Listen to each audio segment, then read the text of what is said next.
आप सभी को होली की ढेर सारी शुभकामनाएं। इस बार की होली आप सभी के जीवन में ढेर सारी खुशियां लेकर आए। जय माता दी दोस्तों, मैं हूं सरिता और मेरे YouTube चैनल पर आप सभी का हार्दिक स्वागत है। होली का पूजन किस तरह से करना चाहिए, कौन कौन सी सामग्री आपको पूजा में रखनी है और किन बातों का ख्याल आपको पूजा करते समय रखना है और कौन से उपाय आप होलिका दहन के समय कर सकते हैं जिन्हें करने से आप बहुत सारी समस्याओं से मुक्ति पा सकते हैं, आज मैं आपको बताने वाली हूँ। दोस्तों, हर साल फाल्गुन मास की पूर्णिमा तिथि के दिन होलिका दहन किया जाता है और होलिका दहन से पहले होली का पूजन किया जाता है। किस तरह से आपको पूजा करनी है पहले जान लेते हैं इस बारे में। दोस्तों, घर का कोई भी सदस्य होली का पूजन कर सकता है। इसके लिए घर का कोई भी सदस्य जाकर होलिका के पास पूर्व या उत्तर दिशा की तरफ मुंह करके बैठ जाए। अब पूजन सामग्री में आपके पास जो होना चाहिए उसमें 1 लोटा जल, रोली, चावल, फूल, लौंग, बताशे, अबीर, गुलाल, हल्दी, घी का दिया, गाय के गोबर से बने हुए उपले जिन्हें बरगुले भी कहा जाता है, आप इनकी 4 मालाएं बना लीजिए। धूप बत्ती, फूलों की माला, कच्चा सूत जिसे आप मौली भी कह सकते हैं, गुड़, साबुत हल्दी की गांठ, हरी मूंग और नए अनाज की बालियां। नए अनाज में आप गेहूं या जौ की बालियां रख सकते हैं या हरे चने की बालियां भी आप रख सकते हैं। बहुत सी जगह पर आज के दिन गन्ना यानी कि ईख को भी होलिका पूजन सामग्री में शामिल किया जाता है। अगर आपके यहाँ भी ये रिवाज है तो आप भी ऐसा कर सकते हैं। इसके साथ ही आप अपनी श्रद्धा से जो भी फल फूल नैवेद्य होलिका के लिए अर्पित करना चाहें कर सकते हैं। अब आपको सबसे पहले जमीन पर थोड़ी सी हल्दी और उसके ऊपर चावल रखकर उसके ऊपर घी का दिया रखना है। अब गाय के उपले आपको सबसे पहले रखने हैं।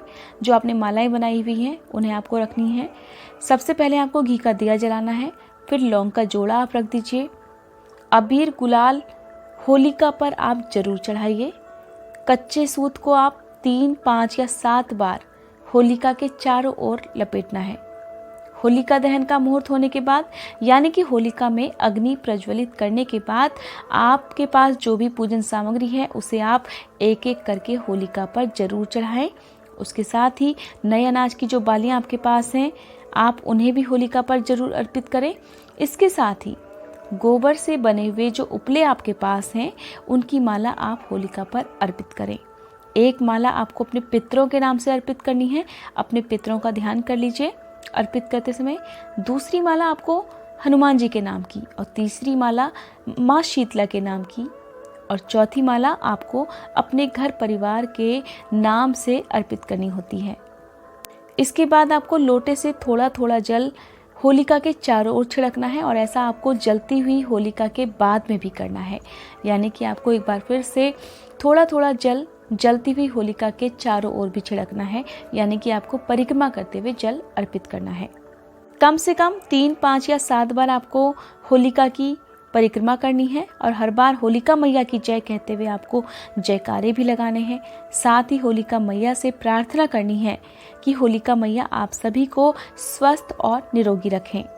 इस तरह होलिका दहन के बाद आप सभी होलिका दहन के समय अग्नि में भुने हुए अनाज की बालियों और गन्ने को घर पर लाकर प्रसाद स्वरूप खा लीजिए और अगले दिन होली की सुबह सुबह आपको होलिका दहन के समय जो राख बच जाती है उसे अपने घर पर लाकर रखनी है। चारों दिशाओं में आप अपने घर की थोड़ी थोड़ी सी राख रख दीजिए। ऐसा करने से आपके घर में जो भी नकारात्मक ऊर्जा है वो दूर होगी।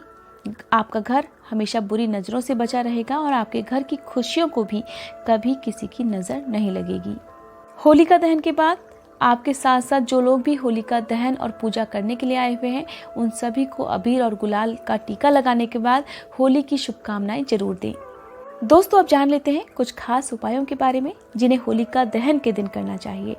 नौकरी संबंधी परेशानियों को दूर करने के लिए होलिका दहन के बाद जलती हुई अग्नि में सूखा नारियल अर्पित करने से आपको मनचाही नौकरी मिल सकती है। इसके साथ ही आपकी नौकरी में तरक्की की संभावना भी बढ़ सकती है। लंबे समय से जो लोग बीमार हैं ऐसे लोगों की बीमारी संबंधी परेशानियों को दूर करने के लिए होलिका दहन के बाद बची हुई राख जिस जगह पर बीमार इंसान सोते हैं उस स्थान पर थोड़ा थोड़ा सा आप अगर राख छिड़क देंगे तो ऐसा करने से लाभ मिलेगा। बीमारी में ऐसे लोगों को राहत मिलेगी। इसके साथ ही दोस्तों, अगर आपके घर की खुशियों को जल्दी नज़र लग जाती है या फिर आपके घर में लगातार कुछ ना कुछ बुरा घटता रहता है, तो ऐसे में आपको होलिका दहन के दिन एक विशेष उपाय जरूर कर लेना चाहिए। इसके लिए आपको होलिका दहन के दिन अपने घर को बुरी नज़र से बचाने के लिए गाय के गोबर में अलसी, थोड़ी सी कुशा और थोड़ी सी जौ मिला लेनी है। उसके साथ ही आपको उपला बना लेना है और आपको इस उपले को अपने घर के मुख्य दरवाजे पर लटका देना है। ऐसा करने से आपके घर को किसी की भी बुरी नज़र नहीं लगेगी। होलिका दहन के दिन हरी मूंग का उपाय बहुत ही फायदेमंद होता है। इस दिन आप जो भी मनोकामना पूर्ति के लिए इस उपाय को करते हैं, उस मनोकामना पूर्ति के लिए सबसे पहले तो आप प्रार्थना कर लीजिए। उसके बाद एक छोटी सी पोटली में आपको थोड़ी सी हरी मूंग रखनी है और उसके बाद उसे आप जलती हुई अग्नि में अर्पित कीजिए। इसके बाद आपको बिना पलट कर देखे अपने घर पर वापस आ जाना है। ऐसा करने से आपकी जो भी मनोकामना है वो बहुत जल्दी पूरी हो सकती है। दोस्तों, विवाह संबंधी परेशानियों को दूर करने के लिए और खासकर जल्दी विवाह के लिए इस उपाय को करने से बहुत लाभ मिलेगा। इसके लिए होलिका दहन के शुभ मुहूर्त में पान के एक पत्ते पर साबुत सुपारी और हल्दी की गांठ लेकर शिवलिंग पर चढ़ा दीजिए और बिना पलट कर देखे आपको वापस घर पर आ जाना है। ठीक ऐसा ही आपको होली के दिन भी करना है। अगर आप ऐसा करते हैं तो आपकी इस समस्या का भी समाधान बहुत जल्दी हो सकता है।